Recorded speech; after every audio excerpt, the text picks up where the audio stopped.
ابو ہریرہ رضی اللہ عنہ سے روایت ہے کہ نبی اکرم صلی اللہ علیہ وسلم نے فرمایا، جس نے فجر پڑھ لی وہ اللہ کی پناہ میں ہے۔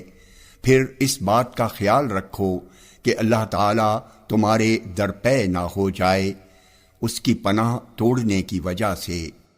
جامع ترمذی حدیث نمبر 2164۔ یہ حدیث صحیح ہے۔ عبداللہ بن عمر رضی اللہ عنہما کہتے ہیں کہ مقام جابیہ میں میرے والد عمر رضی اللہ عنہ ہمارے درمیان خطبہ دینے کے لیے کھڑے ہوئے۔ انہوں نے کہا، لوگو، میں تمہارے درمیان اسی طرح خطبہ دینے کے لیے کھڑا ہوا ہوں جیسے رسول اللہ صلی اللہ علیہ وسلم ہمارے درمیان کھڑے ہوتے تھے۔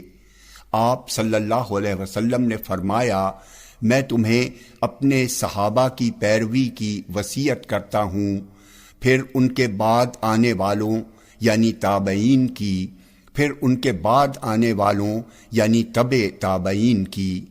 پھر جھوٹ عام ہو جائے گا، یہاں تک کہ قسم کھلائے بغیر آدمی قسم کھائے گا اور گواہ گواہی طلب کیے جانے سے پہلے ہی گواہی دے گا۔ خبردار، جب بھی کوئی مرد کسی عورت کے ساتھ خلوت میں ہوتا ہے تو ان کے ساتھ تیسرا شیطان ہوتا ہے۔ تم لوگ جماعت کو لازم پکڑو اور پارٹی بندی سے بچو، کیونکہ شیطان اکیلے آدمی کے ساتھ رہتا ہے، دو کے ساتھ اس کا رہنا نسبتاً زیادہ دور کی بات ہے۔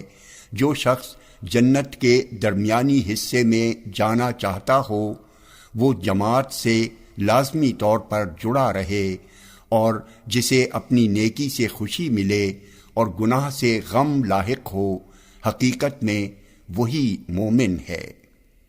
جامع ترمذی حدیث نمبر 2165۔ یہ حدیث صحیح ہے۔